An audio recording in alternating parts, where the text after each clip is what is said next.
Humanity podcast, Masters Unplugged. I have Esin Akan here, a Hello. personal brand, a brand guru. Thank you. Welcome, Esin. So Thank you. let's start with your background. You are coming from a brand perspective and you have such a wide horizon of experiences on brand building, personal brands, and Thank you. organizations as well. Let's start with your story.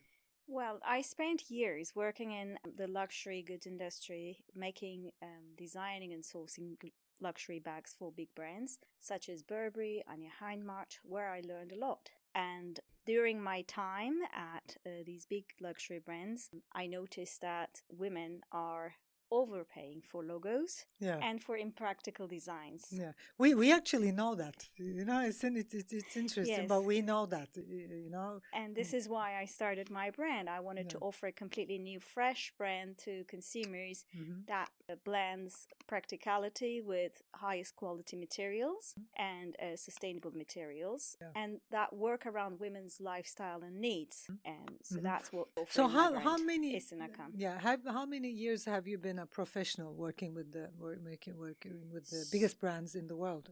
So my brand has been established over 13 years ago, and Mhm. prior to that, over 10, 15 years I worked in this 10. industry. So it's overall Yeah. 23 years I've been Yeah. in the industry. Yeah.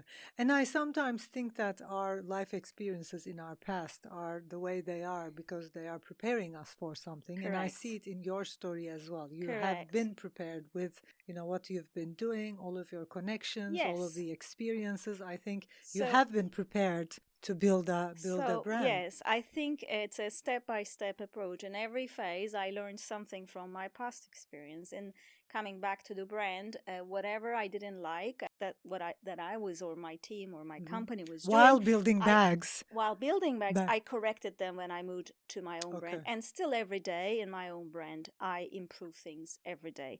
For example, at Burberry, at one point, I brought samples to my friends to try, and they say, no, I don't want it. And I ask why, and they're too heavy. And these are Okay. free samples, and Okay. Burberry, right? And And bags are heavy. I have one Burberry bag. I mean, everything is improved in every Yeah, brand. really, I don't say, I mean, every brand is improving every day. Yeah, But in sure. my brand, this was one example. I've tried to make lighter bags. And then going backwards, for example, our best selling, biggest revenue bringing product group was actually our PVC bags at Burberry, what we call today vegan. Indeed, they are plastic. So when I moved to my own brand, I said, okay, I'm not going to be making any plastic bags. I will make something better for the world. Then I moved into something completely different. After 10 years of research, I found the right material, which is olive leather. Yeah. So I try to make a more sustainable brand, a lighter brand, a brand that brings people's needs into consideration. Like my consumer is a very busy woman. She starts in the morning, goes to gym, then to a work meeting, and then goes to an event in the evening. And the bags we make help women to empower them to feel confident in every one of these scenarios. So she doesn't have time to go back home and change within that time frame.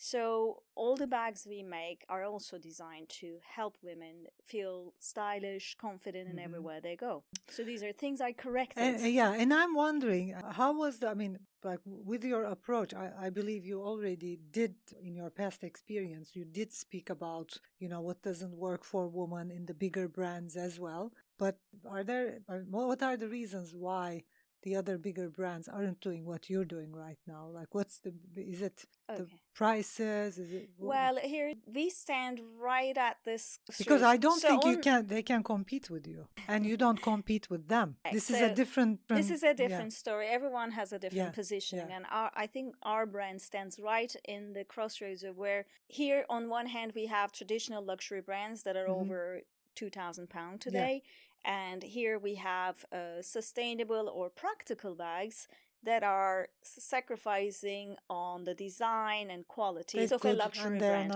So we are right in the middle. We are sitting right in the middle of those two, and our positioning is very unique. All our bags are made extremely versatile, practical, with the designer and luxury bags aesthetic, and sold at a fraction of the price. So all our bags are sold below £500. And with the quality of materials we use is what big luxury brands use. Our bags are crafted in factories where big designer brands produce as well. So this is where we stand out. So you did create a sustainable vegan. Yes, and that's the other aspect. Like the sustainability piece is a big element in our brand. You created a sustainable vegan luxury brand. Correct. So sustainability has been part of our story from day one.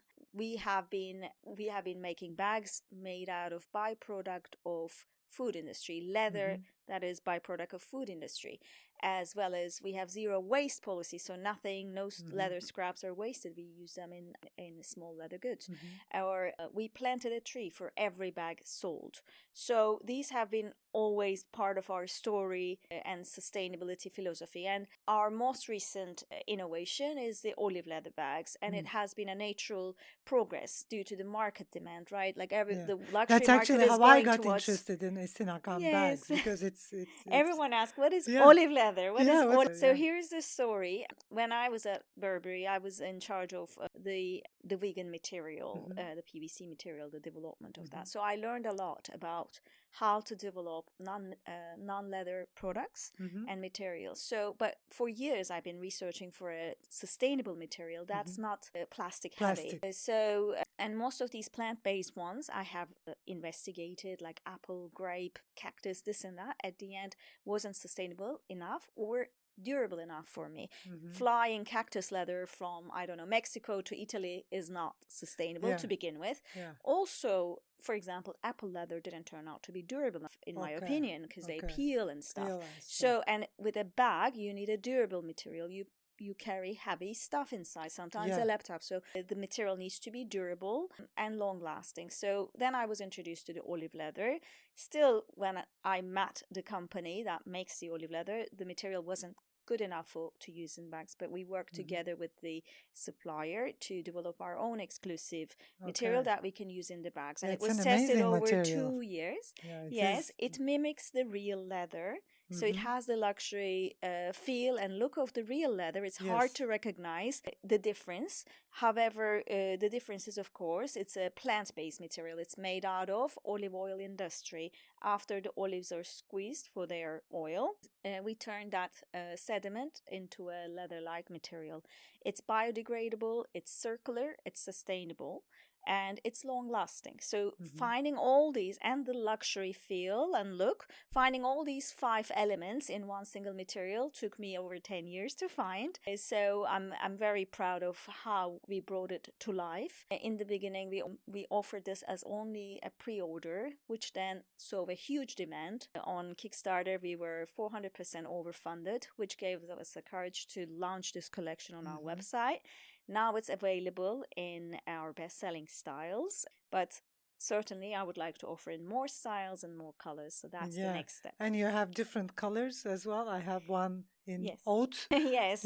And that we will be offering in best-selling colors. So we started with black, and now we're thinking of offering it in other best-selling colors like tan. What are the best-seller colors? Funny enough, everyone asks, what is the next season's color? The thing is, we make timeless designs, meaning timeless colors is also part of our philosophy. So black and tan and oat milk is always in our range. A tone of it, maybe minor variations, but it's always in our collection.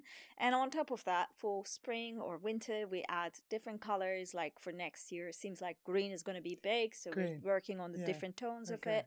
Burgundies and cherry, those are going to be carried to the summer collection. So I work probably 5 days on selecting the next 3 colors. The next 3 and it's really challenging because you can see a whole different, like 500 different trend reports, and finding that 3 color that you believe in is takes me tricky. Also, it's a tricky days one. And nights I spend days and nights on it. It's crazy. Let's go back to your story, and let's go back to your personal journey as a founder, because I'm a founder, serial founder myself, and it's a tough journey. And my first question would be, how did you decide on becoming a founder yourself? How did you decide, okay, I'm going to fund this company and I'm going to, create bags? And like, was there a Yes. defining moment? And Yes, I how think was the process like? every founder has a personal story Yeah. and moment, I think. In my case, my family is full of entrepreneurs, and I always wanted to be one to begin with. And since I graduated from Okay, university, so you already had I that already in had you. that as a Yeah. long-term It didn't happen vision later on. in my Okay. mind. But, I worked in the fashion industry over probably 10 years. When I came to London, and working for big corporates, I didn't have the courage to start a totally new business all by myself without knowing the market, without having the network. Sure. So I didn't feel confident enough. And that's how I joined London Business School and focused on entrepreneurship. So I was already dedicated to become one. And during the entrepreneurship lessons and everything, I did analyze many ideas. So bags wasn't the only idea. Okay. So I Yeah, already presented talking lots of about this. ideas to my faculty that supported me in fine tuning which one is the best to pursue. And the moment that I brought a luxury bag sample that told my story in a week time before a presentation to the faculty of entrepreneurship, they were like so impressed. They said, don't bother with any other idea. If you can bring a product to market that looks so good in a week time, calling ex-Burberry supplier, and can you do this? They put this together in a week. That is extraordinary, because for most entrepreneurs, getting a product to market takes about a year. But of course, my challenge then became marketing it, right? So everyone has a strength as well as I wouldn't say weakness, but area to improve. So my bags looked beautiful, but telling that story and getting the brand out there took me, of course, years of hard work and dedication. And I usually, because I am mentoring some entrepreneurs, I'm mentoring some founders, and I usually tell them to start where they know the best, like the low hanging fruit. And also Correct. I usually tell them, like, you're sitting on top of millions and millions dollars of value. It's like, and that's your background, that's who you are, what you have done until now, your expertise, your experience. Don't ever do anything other than that. Completely different. The reason why this was easy for you is because you already knew what you were doing. Like me building an app, but it was a breathwork and meditation app, because I know I know what works, what doesn't work. Then I bring technology. So Always, for you, it was marketing and leaning on your what strength you know. is a very good idea, because entrepreneurship is already difficult enough. And rather than starting from zero, I started probably at 70 to become. For anyone who's watching this video right now or listening to our podcast, because founders do listen to our podcast as well, start with what you know. If everything can be changed. Doesn't mean like what you did in the past has to be what you do next. As I already mentioned, you can always improve what has been done in the past. You don't need to find America again. You just improve it. You improve whatever you did in the past. With it. And also, I think it's important to have a passion for what you do. And whatever you didn't like, you can change that as well. So that's what kept me going so long. While many give up halfway. Because you said challenge, I'm gonna ask you about your challenges. Like you probably had many challenges. Oh, yes, every day. So it's like playing tennis. Like, every day. Another ball. If you're a founder, if you're an entrepreneur, you're gonna be facing challenges, solving problems every day. Were there any that led you to questioning yourself on whether you're doing the right thing or not? There will always be problems, and like in terms of daily problems. Okay, this bag's stitching didn't work on that color lever. You can fix those. Like it's not like a big problem. But for me, it's like an everyday hobby to solve problems. Let it be pricing, let it be the quality, let it be how to get into US market, let it be return rates. There's always a problem and there's always a challenge to resolve. But I think it's important to have a goal in mind, have a reason why you do what you do every day. Why do you wake up every day? So for me, that was very strong. For me, I wanted to create the brand and make it big across the world.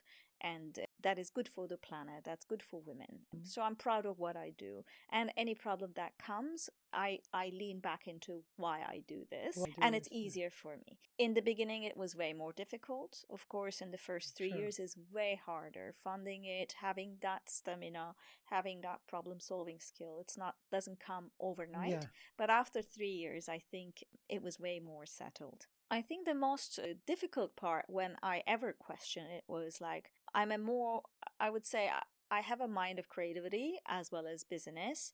And for the first phase, it was all about creativity, beautiful products, everything beautiful, nothing about how much I sold wasn't my priority. How big is my company wasn't my first consideration.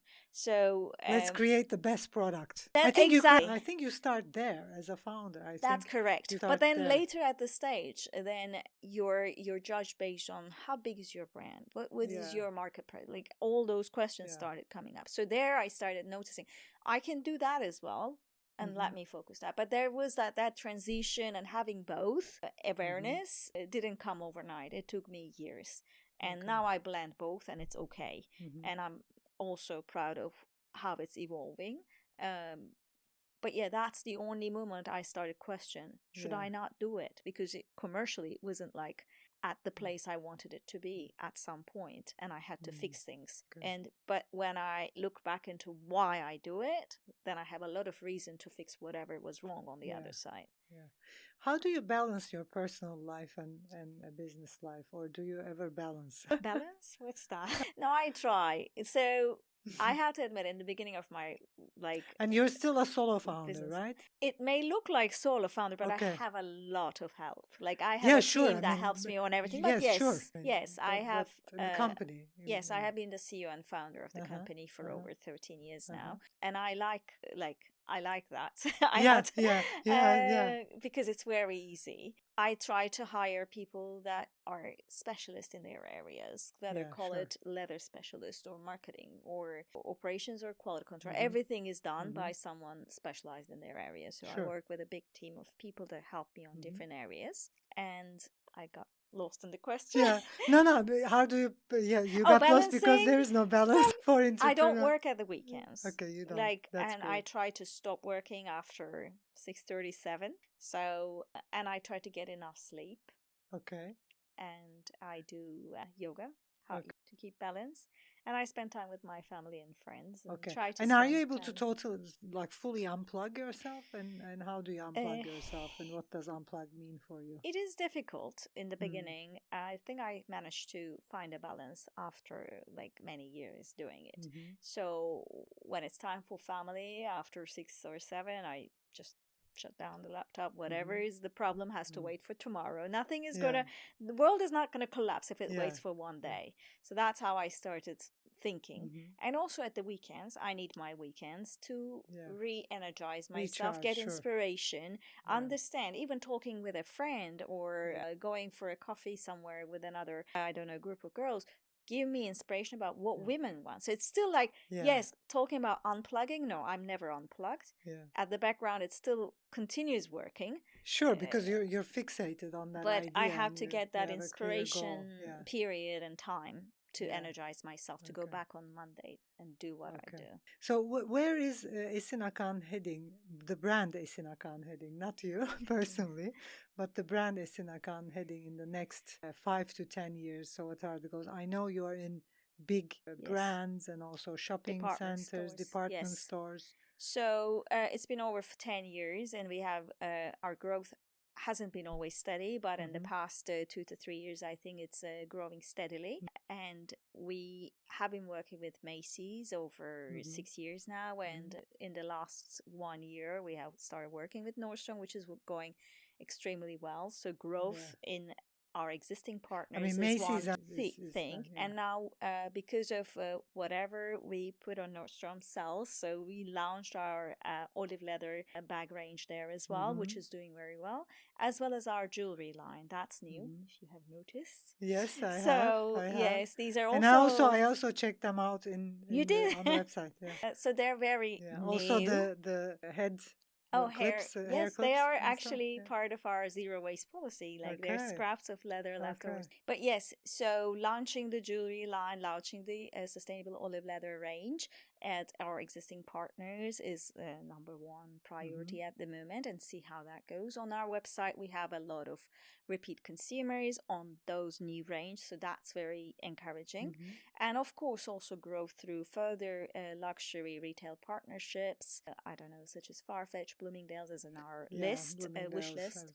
Mhm. So as well as growth in the US market is key. So Yeah, for the sure. first time this year, I see my results in the US as much as our UK, which always has been less. Now this year When we US see the kicks off, real it momentum. really kicks off. We are already there. So Yeah, it's more about how do we that's support great. that growth? Which Yeah, products grow shall with we promote? products and yeah, Launching more products, launching yeah, more new yeah. designs. That's what I'm working on, which is very exciting. There are great new designs coming up, and Lovely, the leather textures. And lovely. yes, so it's very creative process is very exciting for me. Sure. And finding the demand for it is Mhm. even more rewarding, especially in the US Okay, market. so two more philosophical questions. Through this journey, what belief about success and leadership have you personally outgrown? That, that I didn't study this. Can I take the question Yes, again? sure. What belief about success or leadership have you personally outgrown? I think What did you believe the success stamina. was or meant? What did you think leadership meant before you became a founder and before Esin Akan brand? And now what you think after 13 Success is years? a very fragile word, right? Yeah, In everyone's yeah, perspective, like in mind, it may mean yeah. something completely Hmm. different, as well as leadership, I think. Uh, So for you, so, how did it change? How did it so transform? very good one. I think for me in the beginning, success was like finding your own brand, and now I realize how shallow that Yeah, right? thinking. Yes, yeah, Yes, so actually, to me, it's way more bigger than just finding a yeah, sure, brand. So sure. it's just the beginning, founding a brand and Yeah. making that successful, Mm-hmm, making it a commercially successful brand is a totally different mm-hmm, story. And leadership, everyone's leadership style is very different, and I start appreciating my own as well in time and improving that. So mm-hmm. probably in the beginning I was not as good in managing people, inspiring people. I was great always, Mm-hmm. but managing people is another story, so Yeah, I wasn't very good at that. So everything became more precise along the way, but still, it's an every day that term of success and yeah, we leadership learn. changed in my mind. Yeah, we, And in your 30s, it might be different. In your 40s, it's different. And in your 50s, it will be probably different. Probably in my mm-hmm. 50s, I will say, okay, who's paying the best money for my company? Yeah, While in your 30s, I found my company. In your 40s, you say, yeah, how do I scale it? How do I grow it? yeah, Where is the best return on investment? So it's totally different in every time yeah, and every sure. phase. Yeah. And what would you tell to the young entrepreneurs who are, especially in the fashion world, fashion industry, because I hear and see more and more women getting interested in building brands in the fashion industry. And Yes. what would you tell them, with your experience? Like, where should they start? Are there any areas they should be, focusing more? In areas they should be careful about? It really is not a rocket science after my 15 years of experience to become a fashion entrepreneur, but I think in the beginning you make so many mistakes and so Mm, costly ones. I think it's yeah, very you will important to make get, get ready. yes, but I Maybe think it's have strong also, investors. I would rather Yeah, get a very good mentor yeah, rather than mentor. putting investors' money at Mm, risk. okay. So having really good mentors, working and communicating with people that Mm-hmm. already did what you want to do, I think is the Okay. best way forward in Mm-hmm. anything you do. This is not just for entrepreneurship. If you want Yeah, to be the best journalist, look at who is the best, who do you aspire yeah. to, Go learn. go and have a coffee with them. Yeah. Who is the best brand that you Mm-hmm. aspire to, go and Mm-hmm. talk with the founders of Yeah, them. So I think it's really important to learn from others and do even better. That's my yeah. biggest learning. I might like not be as knowledgeable in the beginning, but after Mm-hmm. talking with so many people, you become so resourceful, and also filtering that Yeah, through your own mind and what works for you personally as well as for your business, and applying that, then the success comes. yeah. That's my Exactly. only Yeah, advice. yeah. And we already talked about the why, and I also talk about the why a lot in my, trainings and also in some YouTube videos. When you know the why, the how comes by itself. So knowing the why, and I have also realized that people who know the why, who have a clear mission, who are clear about their mission, they face challenges easier than other people. So my question would be, if we talk about that why and that truth that brings you back to your center when things get overwhelming, what is your truth? What is your big why? Very good That question. actually gets you back to your center when things get overwhelming, because it does It in does. the business world. Well, And the question is also like, how do you stay centered? How do you come back to your center? What do you tell you to yourself? What's the truth that gets you back to your center? I think when I look back into my own skill set and my passion, I find myself and my creativity over the moon. So Yeah. I have to really express that creative energy into something, into a product. And I like physical products. I won't be an app developer ever because I don't have that mind. I have a mind of a product and bringing that to life. So in my case, bags commercially and from the entrepreneurial world, it was an approved product for me. It could be anything. I started with shoes, I did like apparel and everything. But out of all those things, bags was easy for me to execute and scale. So in my how, being like creative is one of my biggest thing, and bringing beautiful products into life that people demand. That's my how, and like that's my why. And how I do it, I wanted to make it sustainable. I wanted to make it the products to work around people's needs and desires and lifestyles. I wanted to make them highest quality with the designer aesthetics, the luxury aesthetic. That's my background. So practicality is not good enough for me. It has to look luxurious and beautiful. So that's like it all got together in a bag. So that's part of what I'm passionate about. Okay. Yeah. So yeah, I'm gonna tell you a story. Maybe I told you about this, but maybe it's the second time, but I don't remember telling you about this. So a couple of years ago, actually a lot of years ago, like probably 10, 12 years ago, I was skiing at Megève, and that I was with my family, kids and everything, and because they have been skiing for less years than me, I have been with all the pistes, and then I wanted to try the black one by myself. So I went to one of the ski pistes and then ski slopes and did my skiing, and saw a little coffee place, and then I'm having coffee and there's the sun shining and beautiful day and resting there. So a man comes by and he asks me about my apparel and my jacket and all that, and the way he asks questions, I understand that he's from the fashion industry. So where did you buy this? Where did you get this? And then he sits down. He's an older man, like much older, 20 years older than me. And then we start speaking about fashion. And then he says, do you know the brand Ted Baker? And I said, yes, I know the brand Ted Baker, because I think by then I was coming back and forth to London. I don't remember we had the flat yet, but I think we had the flat. We were coming back and forth, and I was like, "Yeah, I go to London a lot. I go to Miami a lot. I know the brand. I think, shopped at the brand." And then he says, "I am Ted Baker himself." Oh, that's sweet. His name isn't Ted Baker, but he is the brand owner of the the Ted Baker. And then we start, talking about fashion industry, and because I love interviewing people. I love listening to stories. I remember asking him because he did it. He told the story. He created the Ted Baker brand from scratch, literally from scratch, just like you. And I asked him, "Did you work hard?" And he answered me, "I didn't work hard. I worked wise." And that has been on my mind forever. And I've been reminding myself, because I think people like us, especially creative people filled with ambition and filled with passion and all that, we tend to do so much which is not needed.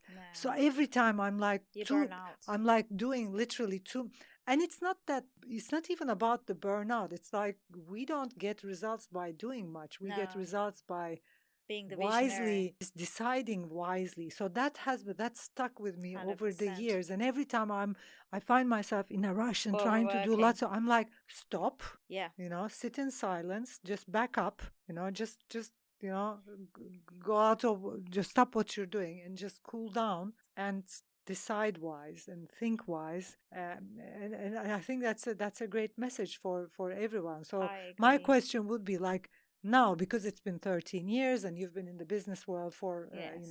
over what, 2 decades now, Yeah. you probably also realize that working wise, not hard, 100%. means more. So, are there Yes. any examples? Are there any, Well, maybe as a CEO, teachings, any experiences for young founders or well, anyone yes, about the concept, the story I've told? correct. Yeah. No, it's very right. As a CEO and founder, you are everything to the company, but doesn't mean you have to slave yourself. In the Yeah. beginning, you do only till you burn out, and then you have to pull yourself back again, put the dust off, and say, Hmm. how can I do this more sustainably? Because you can't work 24/7, Yeah. and neither you can slave yourself packing your, I don't know, boxes every night. Like, as you scale, you will need systems and people, and I think finding the right systems that support you and finding the right team members that support you, things that you shouldn't be doing, is the Yeah. most critical thing for scaling. Yeah. For me, it was like a break even point when I came to realize my to do list was like going to 100, you know? And then I had to sit down with a mentor, and she said, like, write down everything you do in a day.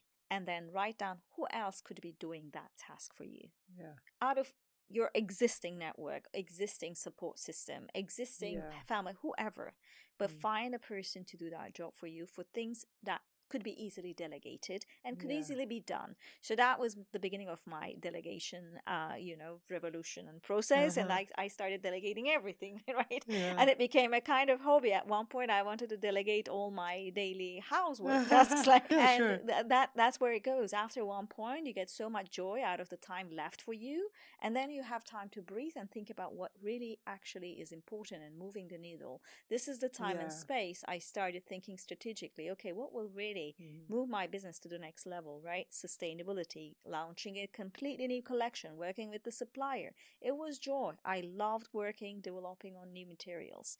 And I loved launching the new jewelry collection. That's the time I was on Mhm. holiday. The whole idea, launch a Mhm. jewelry collection, came to my mind. Not when I was working hard on my Yeah. desk trying to fix things and itching my Yeah. head. The best ideas come to your mind, I think, when you're relaxed, Yeah. when you're inspired, Exactly. when you're in zone of happiness and Yeah. inspiration. Yeah. Because when you also overwork, it doesn't help your business, nor Yeah. your mental health, nor Yeah. your family. And finding that time and space strategically, moving that extreme level of administration to Mhm. jobs is the earlier you do it, the The, quicker you will scale. yeah.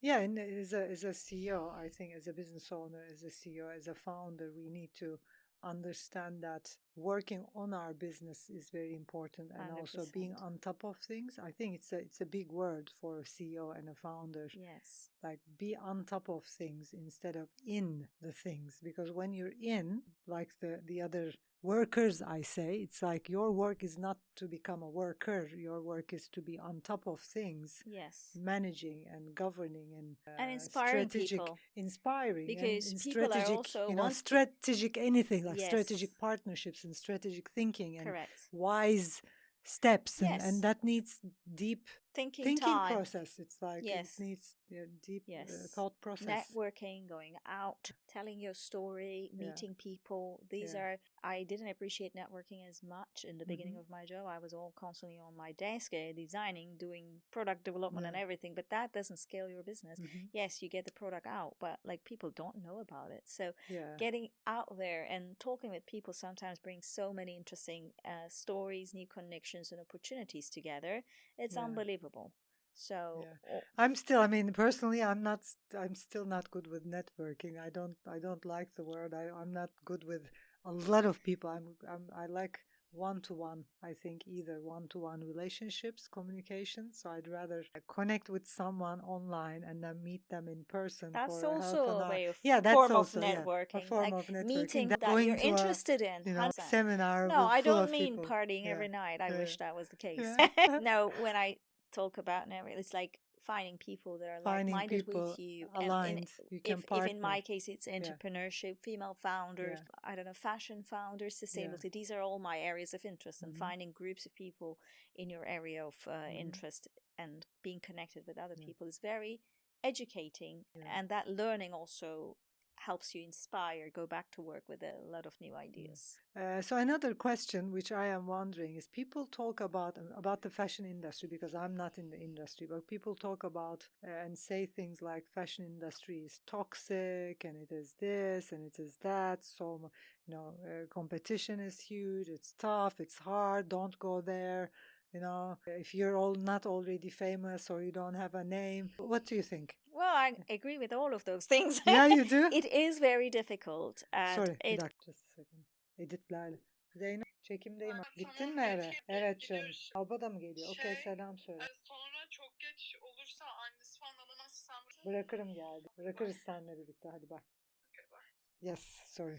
So Yeah. overall, I agree that fashion industry is not the easiest industry. If you think about it, one single bag, every bag of that, like every season we launch at least like 6 new styles and 4-6 colors. Every one of them means a different color stitching, a different color edge dye to decide on, a different color logo like execution, and the strap like width or length and everything. So it's a lot of detail that goes into the product, and it's a lot of effort to make it right. Yeah. And then after that, then you need to also put as much effort in the marketing of that. Every product means another photo shoot, another influencer collaboration, another model shoot. Like it's not easy. It's like in Coca-Cola.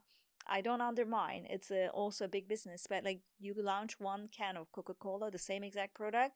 The only thing that changes mostly is the marketing piece and packaging. Yeah. So it's very easy. So fashion overall is very time consuming, and you need to have the passion to work on those details every year, every season, every month, and also with the problems of there's that. There's a lot of renewal, and you have to keep renewing and renewing. Correct. So not so things change very quickly, and also after you put all that effort into stitching, edge dye, and everything, and then people's tastes change, right? Yeah. They say, okay, black bags are not in fashion anymore. Gray is the new black, right? And then you're behind, and like things change, or people say, okay, this product vegan, I don't know, is no more good, and it's all plastic, let's not use it. So for me it's good, but for another brand it might be end of their line and story. So things change very fast. You need to be upbeat and be okay with that change, and be okay to work long hours with dedication. It's different than any other industry. It wouldn't work for anyone who doesn't have passion for it and the creative mind and desire to work in that industry. And also coming back to margins, nothing compared to other industries. Like you don't see lots of billionaires coming from retail industry. Maybe a few that you met on top of the mountain skiing, but it's not a very common thing. People become millionaires or billionaires from retail industry because it's tough. Yeah, it is. If you look at the, just like you said, you have to like it. It's like just being in. So there's a lot of challenge. Go to market is a big challenge. Retail store prices are absolutely crazy in London. Most of them are now owned by private equity or venture capitals or royal families. So renting something, forget about the rent, just the business rates would kill a business before they start. So it's like so expensive. So you're saying don't even think about Harrods and Selfridges and some of them. I mean, those are department stores, right? That's different than renting your own store. Renting your own. Okay, so we used to also have our own But department store. stores as well. That's another story. I've been hearing that. The challenge there, they are struggling themselves. Harvey Nichols is challenging themselves to attract people to their storefront because people are buying online, right? Or Harrods will struggle because of, I don't know, there is no more tax-free. So they have their own challenges. So no big department store wants to take risk with a small emerging designer. So you're the last one in their queue and mind to really take a look and put on their shelf because they already know not many people are coming. So whoever comes in better buys what is on there because it's expensive to have that shelf space. So they rely on big brands that they know that will sell, that are well funded with big marketing budgets, that will sell no matter what, right? But whereas then the space left for emerging designers is shrink down to this bit, and you're trying to compete in that space, and that's competitive, that's difficult. It is, and hard to get in. Yeah, so that's why you need centeredness and a clear vision and a yeah, strategy. But you can come with yeah. a completely new strategy that will break Mm-hmm. down all the industry rules. Yeah. So there are so many Yeah. new innovative fashion enterprises that Mm-hmm. come out Yeah. now. Doesn't mean Yeah. don't go, but be Yeah. aware. This is Yeah. Be competitive, disruptive. and Yeah. it's It's brutal. Red It's Sea competitive. it is brutal. Brutal. And Yeah. if you don't have the stamina and the right Yeah. strategy and a completely new thing that will So disrupt not the everyone industry, will make it. Is like the point, I guess. Yeah. correct, Yeah. correct. Yeah. Depends also what you want to do. If you don't want to do it as a lifestyle business, sure. Like, and you Yeah. don't mind Yeah. not making a big Yeah. breakthrough, that's fine. Yeah. But be Yeah. aware Got it's a it. difficult industry. Yeah. Yeah, it's been almost an hour now. Oh, Past like 5 minutes, right? It's like so quick. These yes. podcasts are because I think it's because just we're just chatting and having a conversation, a daily conversation, and Yes. that's probably also useful for the listeners. I have enjoyed it very much. Thank you. Me I too. learn a lot every time we speak, and Thank I you. I'm think my glad. perception about life also changes every time we sit down and speak with you. So I love it. Thank you so much. I I know appreciate it. our guests enjoyed the conversation as much as I did, but I have one last question, Sure. which you probably remember me asking you before, is if you were able to go back 20 years back and give an advice, give a message to yourself, 20 years younger self, what would you say? That's a hard one. Don't doubt yourself as Correct. much. I would probably say trusting in your intuitions. Those intuitions are the most valuable. Don't be lost in noise too much. Relying on your own truth and inner voice, I think, is a very valuable thing. Yeah.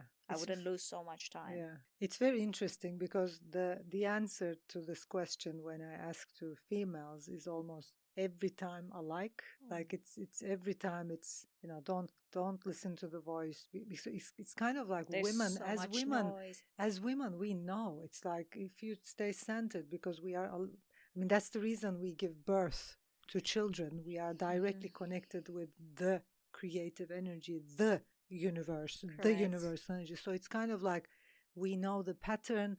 So I've had guests who manage hedge funds and who said, I decide intuitively. It's like women. It's like in the investment world, business world, relationships, no, but it's And that kind of like works. if we can just cool down, calm down, stop the noise, go within, get centered, and just listen to ourselves, we know. 100%. And it's I think Yes. the biggest message, and it's the best message we Yes. can give today. And It's I like think intuitively women are we're amazing. correct, and women I think are very different than men in Yeah. terms of Yeah. confidence to their own Yeah. thoughts. I think we're born with imposter syndrome, I have to admit. We Yeah. always listen to what everyone else is doing, what bigger people saying, and we get lost. As you suggest, it's important to stay centered and find your own truth and pursue that, not lose time with too much noise. Yeah. Yeah. This is our message today. Women. Yeah. Intuition. I hope We it know. helped. Thank you very much, Esin. Thank It's a you. It pleasure was great speaking to pleasure. you. Anytime. I enjoyed it very much. Thanks to all of our listeners Thank and you. thanks to everyone who's listening on YouTube. If you like our videos, please click on like and become a member to our YouTube channel. I'll see you in the next video.